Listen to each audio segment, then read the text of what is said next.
ഇന്ന് തന്നെ ഡൗൺലോഡ് ചെയ്യൂ. കാണൂ നിങ്ങളുടെ ഫേവറേറ്റ് ഷോസ്. പണ്ടേ പാണ്ഡവപാറയിൽ തന്നെ ആയിരുന്നു എന്റെ ചായക്കട.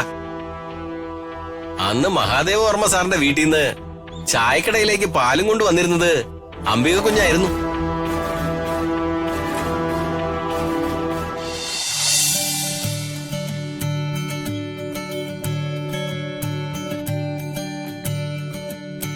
ഇതാരാ? പ്രതാപവർമ്മ സാറ്. എത്ര കാലമായി സാറേ സാറിനെ ഒന്ന് നേരിട്ട് കണ്ടിട്ട്. പത്രത്തിലൂടെയും ടിവിയിലൂടെ ഒക്കെ ദിവസവും കാണാറുണ്ട്. സാറിന് എന്നെ മനസ്സിലായില്ലെന്നാ തോന്നുന്നേ. എങ്ങനെ മനസ്സിലാവാനാ? അത്രയും തിരക്കുള്ള ആളല്ലേ സാറേ. ഞാനും പാണ്ഡവപാറക്കാരനാ സാറേ. മനസ്സിലായി. സുരേന്ദ്രൻ ചേട്ടൻ, പാലപ്പെട്ടി സുരേന്ദ്രൻ ചേട്ടൻ. അപ്പൊ സാറെന്നെ മറന്നിട്ടില്ല. ഇത്രയും വലിയൊരാൾ എന്നെ ഓർത്തിരിക്കുന്നത് എന്റെ ഭാഗ്യമല്ലേ? സുരേന്ദ്രൻ ചേട്ടനെ എനിക്കങ്ങനെ മറക്കാൻ പറ്റുമോ? ഇതെന്റെ അനിയൻ ശേഖരൻ. ഇവിടുന്ന് പോകുമ്പോ കൊച്ചായിരുന്നില്ലേ? നല്ല ഓർമ്മയില്ല. ഇത് ശേഖരന്റെ വൈഫ് യാമിനി. കോലോത്തേക്ക് പോയിരിക്കുമല്ലേ സാറേ? അതെ സുരേന്ദ്രേട്ടാ. സരസ്വതി തമ്പുരാട്ടി കൽക്കട്ടയിൽ നിന്ന് വന്ന വിവരം പാണ്ഡവപാറക്കാർ ഒന്നടങ്കം അറിഞ്ഞു. ഇന്ന് രാവിലെ അതിന്റെ ചർച്ചയായിരുന്നു. ഓ സാർ ഇരിക്കും. വേണ്ട, കുടിക്കാൻ എന്ത് വേണം സാർ? നല്ല തണുത്ത സോഡ നാരങ്ങ ഉള്ളതുകൊണ്ട് എടുക്കട്ടെ സാർ? എനിക്കൊന്നും മതി. നിങ്ങൾക്കോ? ഞങ്ങൾക്കും അതന്നെ മതിയേട്ടാ.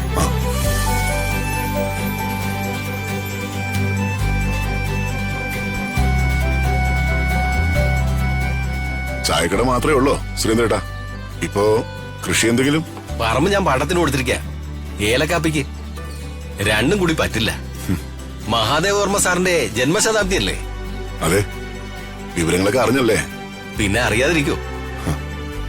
അതെ, മഹാദേവ വർമ്മ സാറ് മലയാളികളുടെ പ്രിയപ്പെട്ടവനല്ലേ?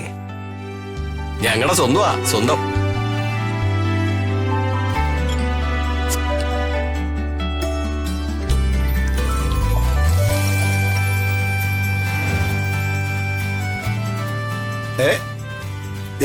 വർമ്മ സാറും ശേഖരൻ സാറും വണ്ടി കണ്ടോ? അവർക്ക്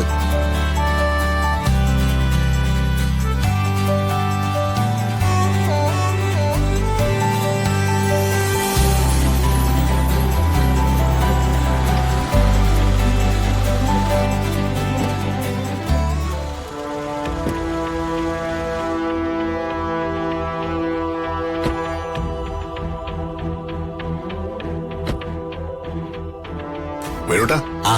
സാറേ, എന്തൊക്കെയുണ്ട് രാധമ്മ വിശേഷങ്ങൾ? ഓ, എന്ത് വിശേഷം സാറേ, സുഖമായിട്ടിരിക്കണം.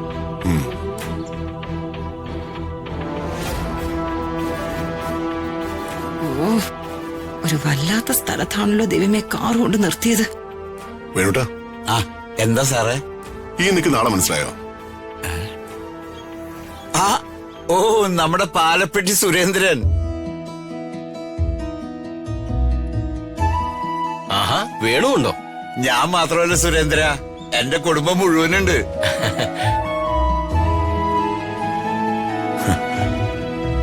എനിക്ക് സന്തോഷായി. വർമ്മ സാറേ, നമസ്കാരം. നമസ്കാരം. അമ്മയുണ്ടായിരുന്നോ? സന്തോഷമായി. ഇപ്പോ കൈകൊട്ടിക്കളി പഠിപ്പിക്കുന്നുണ്ടോ? അതൊക്കെ അങ്ങ് നിർത്തി സാറേ. അല്ല, അതൊക്കെ പഴയതായി പോയി. അല്ല, ഞാനൊരു പുതിയ തരം ഐറ്റം ഡാൻസ് പഠിപ്പിക്കാൻ പോവുക. തള്ളു, ഇവരിങ്ങനെ ഒരു പാതാളകരടി ആയി പോയല്ലോ.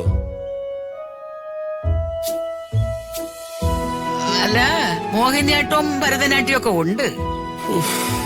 അതെല്ലാം കൂടെ ചേർത്ത് പുതിയൊരു ഡാൻസ്. അതാണ് ഇനി പഠിപ്പിക്കാൻ പോണത്. അതെന്താ? അമ്മിണിയാട്ടം. അതാണ് നൃത്തത്തിന്റെ പേര്.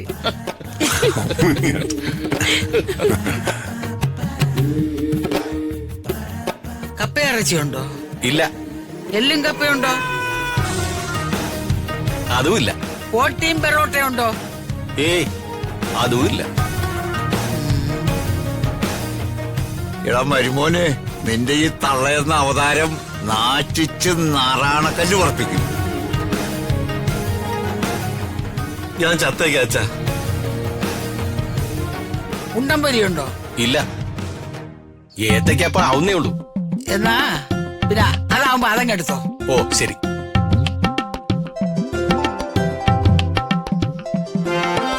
ശരി, എന്താ ഏട്ടാ? ചേച്ചി കുടിങ്ങി ഇറങ്ങി വരാൻ പറയും. നാരങ്ങളും കുടിക്കണമെങ്കിലോ? ശരി. ശരി.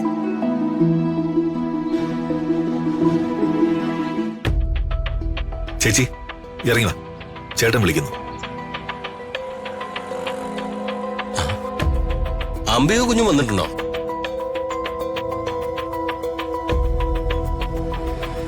അമ്പിക കുഞ്ഞ് ഇറങ്ങി വാ, നാണിക്കാതെ ഇറങ്ങി വാ.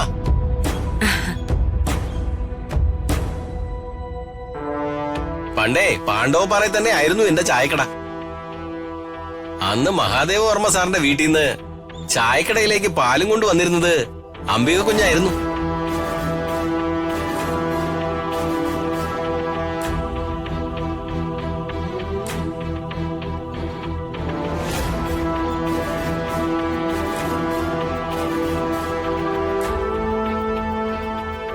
അപ്പൊ അംബികയ്ക്ക് പണ്ട് പാൽ കച്ചവടമായിരുന്നോ? അതേന്നെ. നേരാണോ അംബിക? പണ്ട് പാൽ കച്ചവടവും പായസ കച്ചവടവും ഒക്കെ ആയിരുന്നോ പണി?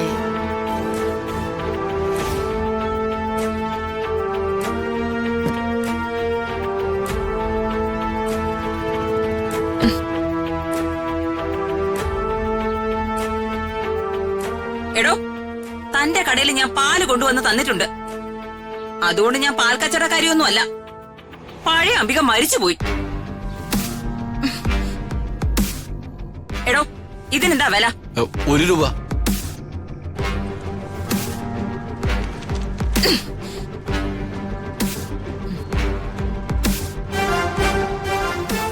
അത് ഞാൻ പറഞ്ഞു. പ്രതാപ, ഇനി അങ്ങോട്ട് ഞാൻ നിന്റെ കൂടെയാ വരുന്നേ.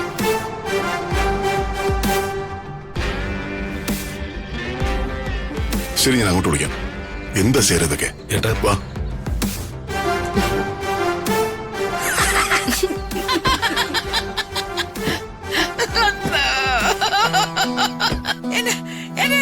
എനിക്ക് വയ്യേ.